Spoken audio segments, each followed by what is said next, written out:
세상을 사는 듯이 주가 멀어 보이기만 할 때 우리는 바라보아야 하네. 우리에게 오셨던 그 주님을, 주님이 우리의 아픈 마음을 아시네. 가까이서 우리의 아픔에 공감하시네. 우리 가운데 찾아오셨던 그 주님이 우리의 모든 상황에 공감하시네.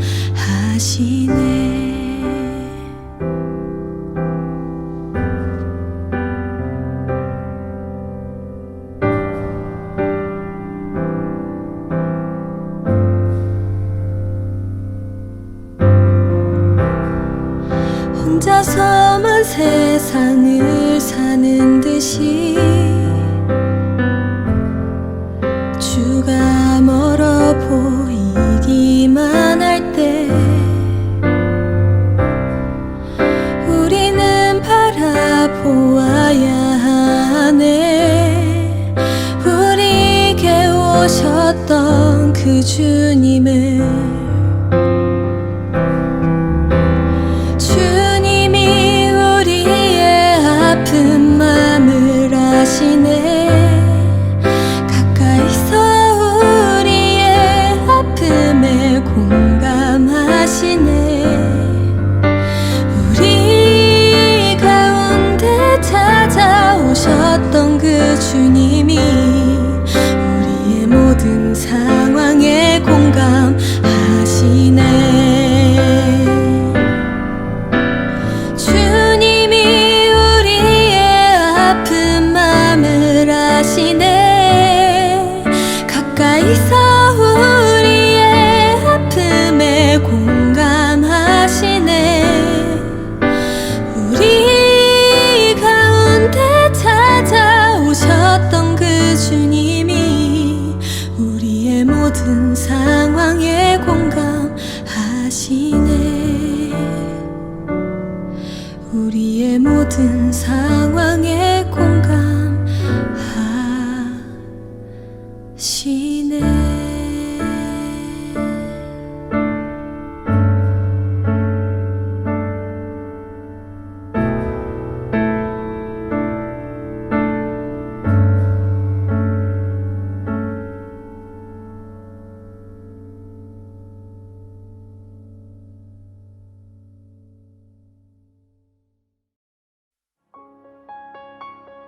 욥이 대답하여 이르되, 이런 말은 내가 많이 들었나니 너희는 다 재난을 주는 위로자들이로구나. 헛된 말이 어찌 끝이 있으랴. 네가 무엇에 자극을 받아 이같이 대답하는가. 나도 너희처럼 말할 수 있나니 가령 너희 마음이 내 마음 자리에 있다 하자. 나도 그럴듯한 말로 너희를 치며 너희를 향하여 머리를 흔들 수 있느니라. 그래도 입으로 너희를 강하게 하며 입술의 위로로 너희의 근심을 풀었으리라. 내가 말하여도 내 근심이 풀리지 아니하고 잠잠하여도 내 아픔이 줄어들지 않으리라. 이제 주께서 나를 피로하게 하시고 나의 온 집안을 패망하게 하셨나이다. 주께서 나를 시들게 하셨으니 이는 나를 향하여 증거를 삼으심이라. 나의 파리한 모습이 일어나서 대면하여 내 앞에서 증언하리이다.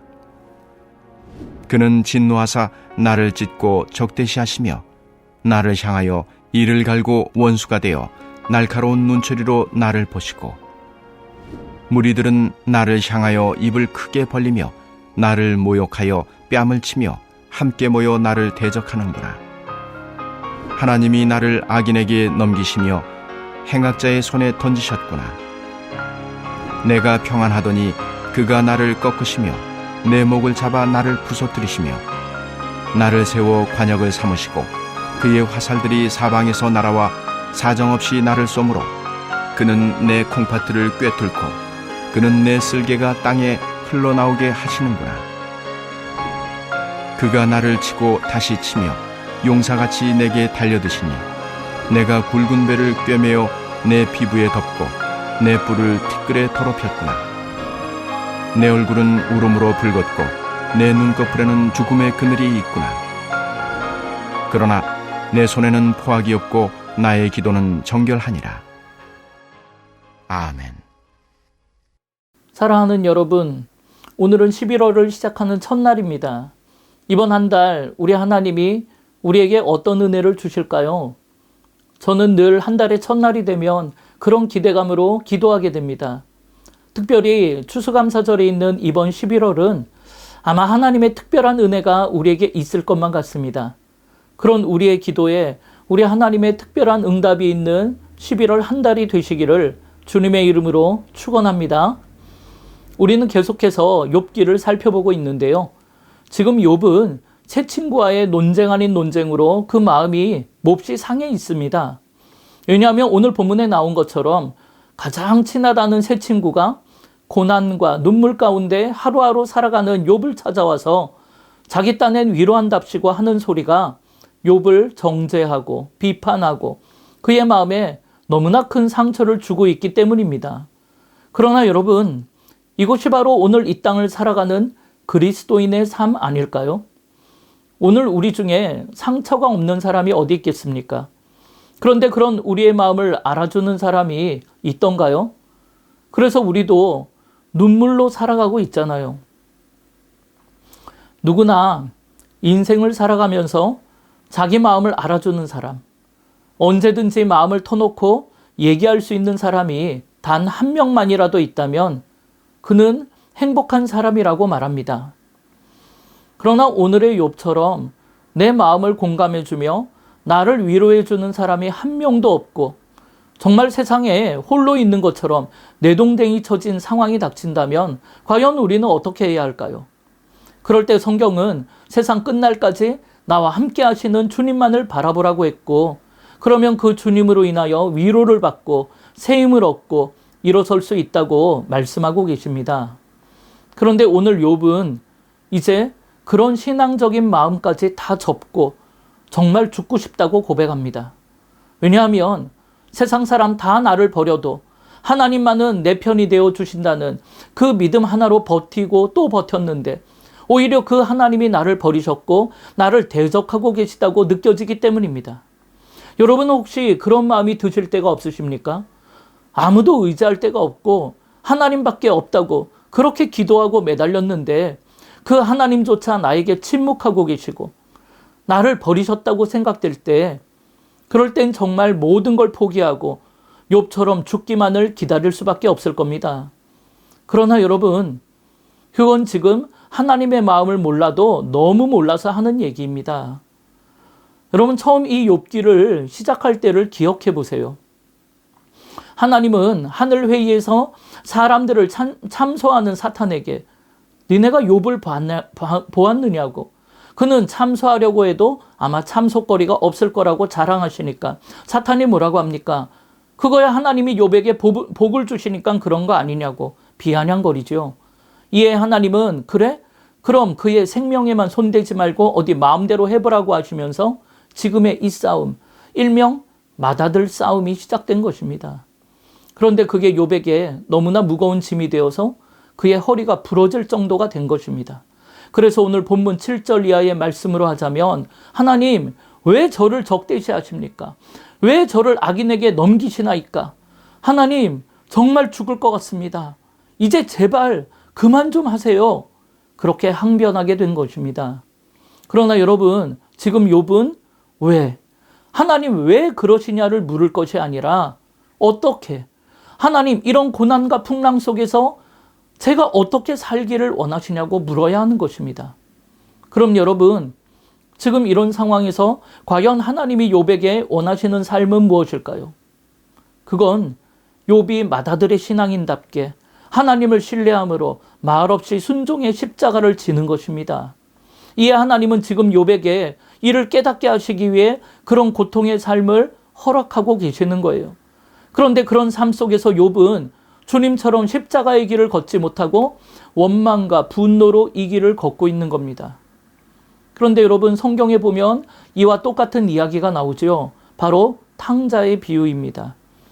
여기에서 우리는 아버지께 유산을 먼저 달라고 무리하기 짝이 없는 요구를 했던 둘째 아들이 그 유산을 가지고 허랑방탕한 인생을 살다가 결국 그 재산 다 탕진하고 비참한 인생이 되었다는 것을 잘 알고 있습니다.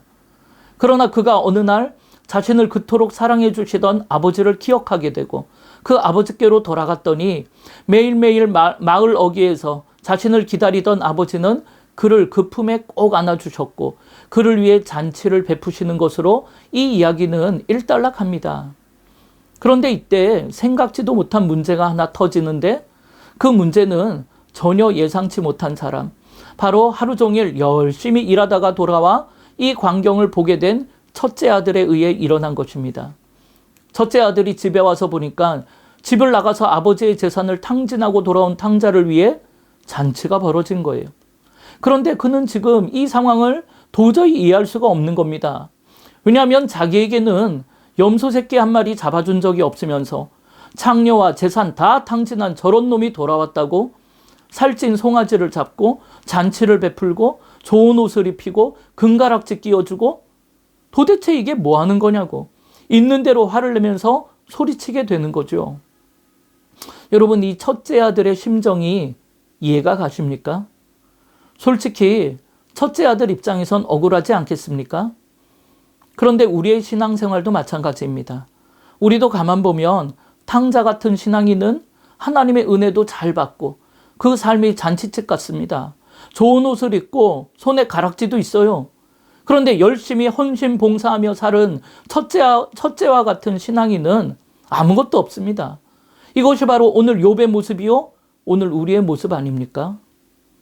그런데 여러분, 이때 이 두 아들을 같은 기준과 같은 잣대를 가지고 비교하면 안 된다는 걸 기억하셔야 돼요. 여기에서 탕자인 둘째 아들은 어린아이와 같은 신앙인이에요. 그는 잃어버린 양이고 그는 아직 예수님을 만나본 적이 없는 신앙인입니다. 그래서 아버지가 탕자인 둘째 아들에게 적용한 기준은 은혜라는 기준을 적용한 거예요. 따라서 이 아버지가 모든 재산을 털어먹고 돌아온 탕자를 꼭 안아주시는 것은 자식을 향한 부모의 사랑이요 은혜인 거죠. 이는 아버지의 고백처럼 죽었다가 산 것이고 잃었다가 찾은 것이기 때문입니다. 그러니까 그런 기준에서 기뻐하고 그를 받아들인 거죠. 그렇지만 성숙한 맏아들에게 적용한 기준은 은혜를 넘어 기대라는 기준을 적용한 거예요. 그래서 아버지가 맏아들에게 염소 한 마리 안 잡아준 이유는 맏아들에게 기대를 가지고 이미 모든 재산을 맡겼기 때문입니다. 이에 맏아들을 바라보는 아버지의 마음과 그 기준은 그걸 가지고 이제 큰 일을 이룰 것이라는 기대로 그 첫째 아들을 바라보는 거죠. 그런데 그렇게 아버지 거 다 받아놓고 그 은혜 하나 누리지 못하고 경직된 신앙인이 되어서 탕자의 손가락에 끼워준 가락지에 벌벌 떠는 인생이 되어버린 거예요. 그래서 오늘 본문의 욥도 하나님에게 그런 마음으로 소리치면서 하나님 왜 나를 대적하십니까? 이제 그만 좀 하십시오. 항변하듯 말하는 것입니다. 그런데 지금 하나님이 이 맏아들 욥에게 원하시는 것이 무엇이라고요? 하나님을 믿고 신뢰함으로 주님처럼 말없이 순종의 십자가를 지는 겁니다. 그런데 욥이 이걸 알고 그랬는지는 모르겠지만 그는 오늘 본문 9절에서 11절에 이렇게 고백하고 있어요. 그는 진노하사 나를 찢고 적대시하시며 나를 향하여 이를 갈고 원수가 되어 날카로운 눈초리로 나를 보시고 무리들은 나를 향하여 입을 크게 벌리며 나를 모욕하여 뺨을 치며 함께 모여 나를 대적하는구나. 하나님이 나를 악인에게 넘기시며 행악자의 손에 던지셨구나. 여러분, 이 말씀을 읽으면서 무엇이 연상됩니까? 마치 예수님의 십자가 고난이 생각나지 않습니까? 이렇게 지금 욥은 십자가의 길에 서 있는 것입니다. 그런데 그는 그걸 이해하지 못하고 이것이 자신의 죄로 인한 고난이라면 내가 죄값으로 알고 그 길을 기꺼이 걸어갈 텐데 하나님이 나를 대적하기 때문에 일어난 고난이라고 생각하니까 순종의 길, 십자가의 길을 걸어갈 수가 없는 것입니다. 그래서 이럴 바에는 차라리 죽는 게 낫다고 부르짖는 거죠. 이렇게 지금 욥은 감당할 수 없는 고난으로 왜 나에게 이런 일이 생기냐고 아무리 물어도 마치 겟세마네 동산에서 기도하시는 주님에게 우리 하나님이 침묵하셨던 것처럼 지금 왜라고 묻는 욥에게 하나님은 침묵하심으로 아버지의 뜻을 이루는 성숙한 마다들의 삶을 요구하고 계시는 겁니다. 다시 말해서 누구든지 나를 따라오려거든 자기를 부인하고 자기 십자가를 지고 나를 쫓아야 한다는 말씀에 대한 실제 모습을 욥에게 기대하시는 겁니다. 그래서 자기를 부인하고 십자가를 지는 삶, 그 죽음을 통과해야만 도달할 수 있는 이 부활의 영광을 맛보게 하시려는 거예요. 이렇게 부활의 능력, 부활의 영광은 하늘에서 그냥 툭 떨어지는 것이 아니라 바로 고난을 통해 눈물로 만들어지는 겁니다. 따라서 십자가 없이는 부활의 영광도 없는 것입니다. 그래서 로마서 8장 18절에 보면 뭐라고 하십니까? 생각하건대 현재의 고난은 장차 우리에게 나타날 영광과 좋게 비교할 수 없다고 그렇게 말씀하시잖아요. 이렇게 그리스도인은 현재의 고난을 통과해야 장차 우리에게 나타날 영광의 자리에 앉을 수 있는 것입니다. 이에 하나님께서 예수님을 죽음의 골고다 언덕으로 보내신 것처럼 지금 욥도 그렇게 죽음으로 내몰고 있는 것입니다. 그런데 욥이 그걸 믿음으로는 알고 있었겠지만 막상 이 일이 자신에게 닥치니까 그걸 이해할 수가 없는 겁니다. 그래서 자꾸만 뭐라고 기도하냐면 하나님 먼저 그 영광을 나에게 보여주셔야 내가 이 고난의 길을 걸어가겠다라고 하는 거예요. 그래서 그 밑에 로마서 8장 23절에 뭐라고 하십니까? 이와 같이 성령도 우리의 연약함을 도우시나니 우리는 마땅히 기도할 바를 알지 못하나 오직 성령이 말할 수 없는 탄식으로 우리를 위해 친히 간구하시느니라 그렇게 말씀하시는 거예요. 여러분 사실 이 말씀만큼 우리에게 은혜가 되고 위로가 되는 말씀이 없습니다. 이 말씀은 정말 놀라운 말씀이에요. 왜냐하면 신이 피조물인 인간을 위해 기도하는 종교가 어디 있습니까? 어느 종교나 다 사람이 매달리고 신이 응답하는 법이지 신이 사람을 위해 기도하는 종교는 어디에도 없습니다. 이에 지금 욥은 마땅히 기도할 바를 알지 못하고 있고 그래서 자기가 왜 그 길을 걸어가야 하는지를 모르겠다고 하나님과 줄다리기를 하고 있는 셈이에요. 그런데 이때 그런 우리를 위해 성령께서 친히 기도하신다는 겁니다. 이것이 바로 하나님의 은혜인 것입니다. 이에 하나님은 그 길을 가지 않고 버티고 있는 욥에게 하나님을 신뢰하고 순종함으로 자기 생각, 자기 판단을 내려놓고 자기 십자가를 지고 주님을 따라 나서기를 요구하고 있는 것입니다. 이를 위해 당하는 고난은 부끄러운 것이 아니고 억울한 것도 아니라는 겁니다. 예수를 믿는 것이 구원을 이루는 유일한 조건이듯이 고난 또한 하나님의 자녀로 성장하는 유일한 방법인 것입니다. 그러니까 나에게 고난이 닥쳐올 때 그것을 따져 물으면서 답을 찾을 것이 아니라 자기를 부인하고 다시 말해 자기의 생각, 자기의 판단을 내려놓고 그 십자가 달게 지고 주님을 따라 나서야 하는 것입니다. 그래서 나중에 욥이 그걸 깨닫고 그 믿음의 자리에 섰을 때 뭐라고 고백합니까? 욥기 23장 8절에서 10절을 보면 그런데 내가 앞으로 가도 그가 아니 계시고 뒤로 가도 보이지 아니하며 그가 왼쪽에서 일하시나 내가 만날 수가 없고 그가 오른쪽으로 돌이키시나 배울 수 없구나. 그러나 내가 가는 길을 그가 아시나니 그가 나를 단련하신 후에는 내가 순금같이 되어 나오리라. 아멘. 이렇게 욥은 뜻하지 않은 고난과 풍랑 속에서 이제야 주님만을 신뢰하고 내가 어디든지 따라 나서겠다고 믿음으로 고백하는 겁니다. 그러면서 이 시련의 끝이 어디인지 알 수는 없지만 언젠가 모든 훈련 다 끝나고 순금과 같이 되었을 때 하나님이 왜 나를 이렇게 인도하셨는지를 알게 될 것이라고 고백하는 겁니다. 이렇게 욥은 이제야 자신의 삶의 주관자요 인도자이신 하나님께 아무런 질문도 아무런 원망도 없이 모든 것을 맡기는 성숙한 믿음의 사람이 되었던 것입니다.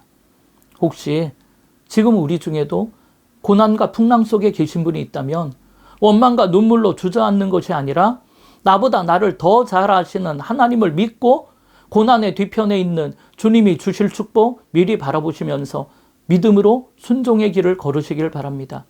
그래서 애통의 눈물이 다 흐르고 순금과 같은 맏아들의 신앙인이 되어 부활의 영광을 누리시기 바랍니다. 그럴 때 우리의 눈물이 변해 기쁨과 감사와 간증의 눈물이 되게 하실 줄 믿습니다. 이에 이번 한 달을 살아갈 때 왜라는 물음을 내려놓고 순종의 십자가를 지고 가는 맏아들의 신앙인이 되셔서 성령의 열매를 주소하는 복된 한 달 되시기를 주님의 이름으로 축원합니다. 이 시간 먼저 중보하며 기도하기를 원합니다. 첫째는 하나님, 내 삶에 불어닥친 고난과 풍랑 앞에 왜라는 물음을 내려놓고 순종의 십자가를 지는 맏아들의 신앙인으로 성장하게 해달라고. 둘째는 코로나의 어려움 속에 계신 해외 선교사님들, 또 국내 미자립교회 목사님들, 농촌교회 목사님들 지켜주시라고. 셋째는 다음 세대를 위한 교회 건축이 순적히 잘 이루어져서 새 성전이 은혜의 재단, 위로와 회복의 재단, 치유의 재단이 되게 해달라고 우리 이 시간 주의 이름을 한번 부르며 합심으로 기도하겠습니다.